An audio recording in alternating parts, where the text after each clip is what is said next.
ସାମ୍ବାଦିକତା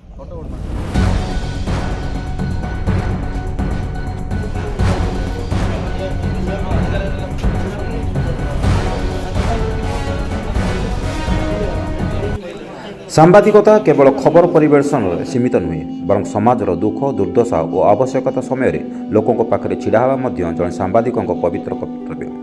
ଏହି ମାନବିକତା ଓ ସମାଜ ସେବାରେ ଉଜ୍ଜ୍ୱଳ ଉଦାହରଣ ସୃଷ୍ଟି କରିଛି ମାଲକାନଗିରି ଜିଲ୍ଲା ଉତ୍କଳ ସାମ୍ବାଦିକ ସଂଘ। ଜଣେ ଗରିବ କିନ୍ତୁ ଅତ୍ୟନ୍ତ ମେଧାବୀ ଛାତ୍ରୀଙ୍କ ଉଚ୍ଚଶିକ୍ଷାର ସ୍ୱପ୍ନ ସାକାର କରିବାକୁ ସଂଘ ପକ୍ଷରୁ ଆଗକୁ ବଢ଼ାଯାଇଛି ସହଯୋଗର ହାତ। ମାଲକାନଗିରି ଜିଲ୍ଲା କାଲିମେଳା ବ୍ଲକ ଅନ୍ତର୍ଗତ ଚିତ୍ରାଙ୍ଗପଲ୍ଲୀ ପଞ୍ଚାୟତର MB8 ଗ୍ରାମର ଛାତ୍ରୀ ଚାନ୍ଦିନୀ ବାଗ୍ଚି ଚଳିତ ବର୍ଷ 10ମ ପରୀକ୍ଷାରେ 91% ନମ୍ବର ରଖି ଗ୍ରେଡ୍ A ହାସଲ କରି ସମଗ୍ର ଜିଲ୍ଲା ପାଇଁ ଗୌରବ ଆଣିଥିଲେ। ଜିଲ୍ଲାରେ ମୋଟ 22 ଜଣ ଛାତ୍ରଛାତ୍ରୀ ଗ୍ରେଡ୍ A ପାଇଥିବା ବେଳେ ଚାନ୍ଦିନୀ ସେହି ତାଲିକାରେ ନିଜ ସ୍ଥାନ ସୁଦୃଢ଼ କରିଥିଲେ। କିନ୍ତୁ ଏହି ସଫଳତା ପଛରେ ଲୁଚି ରହିଛି ଏହି ହୃଦୟସ୍ପର୍ଶୀ ସଂଘର୍ଷର କାହାଣୀ। ଅତ୍ୟନ୍ତ ଦରିଦ୍ର ପରିବାରର ଜନ୍ମ ନେଇଥିବା ଚାନ୍ଦିନୀ ଅନେକ ପ୍ରତିକୂଳ ପରିସ୍ଥିତି ସତ୍ତ୍ୱେ ନିଜ ଲକ୍ଷ୍ୟରୁ କେବେ ବିଚ୍ୟୁତ ହୋଇନଥିଲେ। ଦିନରାତି ଅଧ୍ୟୟନ କରି ସେ ଏହି ସଫଳତା ଅର୍ଜନ କରିଥିଲେ। ହେଲେ ତାଙ୍କ ଜୀବନରେ ସବୁଠାରୁ ବଡ଼ ଦୁଃଖ ହେଉଛି ଏହି ସଫଳତା ଦେଖିବା ପୂର୍ବରୁ ତାଙ୍କ ବାପା ସମୀର ବାଗ୍ଚି କର୍କଟ ରୋଗରେ ପୀଡ଼ିତ ହୋଇ ପରଲୋକ ଗମନ କରିଥିଲେ। ବାପାଙ୍କ ଚିକିତ୍ସା ଓ ସେବାରେ ପରିବାର ସର୍ବସ୍ୱ ହରାଇ ଆଜି ଅତ୍ୟନ୍ତ ଦୟନୀୟ ଅବସ୍ଥାରେ ଜୀବନ ବିତାଉଛନ୍ତି। ଚାନ୍ଦିନୀଙ୍କ ସଫଳତା ପରିବାର ପାଇଁ ଖୁସିର ମୁହୂର୍ତ୍ତ ନେଇ ଆସିଥିଲେ ମଧ୍ୟ ଅଭାବ ଓ ଦରିଦ୍ର ଆଗରେ ସେହି ଖୁସି ଯେମିତି ଫିକା ପଡ଼ିଯାଇଥିଲା।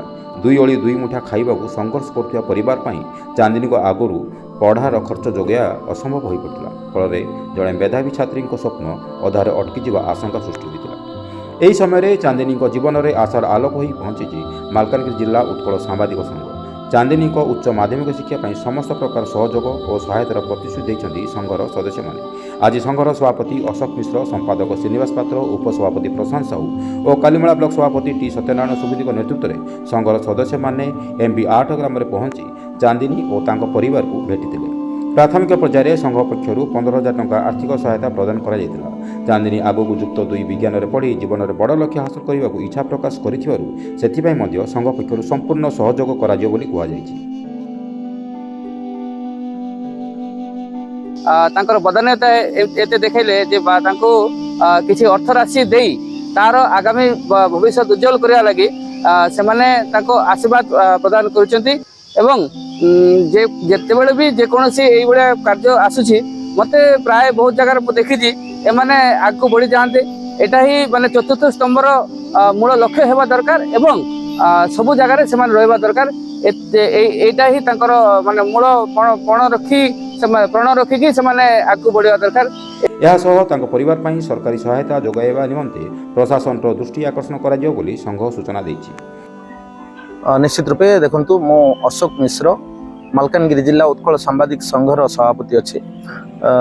आज आमे मालकानगिरी जिला MPB8 ग्रामर चांदिनी निकट पहुँचलु। चांदिनी जड़े 10म श्रेणी छात्री थिले एवं जो चलित वर्ष परीक्षा होता ए परीक्षा रे चांदिनी 91% मार्क आनी। यदि चांदिनी विषय संपूर्ण रूपे आम देखा चांदिनी बापा गत किछि दिन पूर्वे कर्कट रोग रे पीड़ित थिले एवं मृत्युवरण करथिले एवं बहुत गरीब परिवार रु चांदिनी आछंती। तो यही अभाव अनटन मध्य बापा को हराई मध्य चांदिनी एते बढ़िया मार्क रखि पारछंती। 10म श्रेणी रे निजे कृतित्व हासिल करि पारछंती एवं जिल्लार जो 22 जण A ग्रेड पाइथिले A1 ग्रेड से A1 ग्रेड मध्य चांदिनी मध्य जणे। तो गरीब परिवार होइतिबा परे वर्तमान एते सफलता परे मध्य चांदिनी निजर पढ़ा को नहीं चिंतित होई पड़थिले। एभली स्थिति रे आमे जतले खबर पाइलु जिला उत्कल सांबादिक संघ पक्षरु आमे तांग निकट रे पहुंचथिलु एवं तांकु पढ़ा पय सहायता हाथ बढ़ाइथिलु। एही अवसर रे संघर सदस्य विद्युत बैरागी, जीतू दास, सौरभ मंडल, उत्तम राय, सुधांशु महांती, राजेश बेपारी प्रमुखों सह अन्य सदस्य उपस्थित थिले।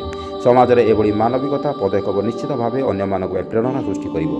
चांदिनी भली मेधावी छात्र छात्री स्वप्न पूरण रे समाजर प्रत्येक सचेतन नागरिक आगुक आसिबा आवश्यक बोली साधारण मत प्रकाश जे केवल निजर दायित्व खबर प्रसारण नुह बर समाज सेवार मध्य रखा।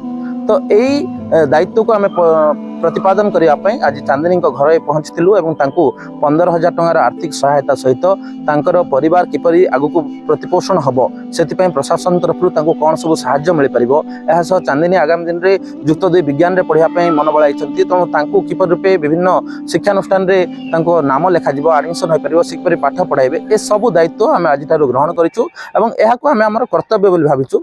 एभली चांदिनी जड़े नुहति आगामी दिन में अन्य कहीं आसिले अन्य कहीं गरीब मेधावी छात्री आसले कि छात्र आसले आम सहायतार हाथ बढ़े बोली आम आशा रखिछु। मालकानगिरी रामचंद्र जेट न्यूज।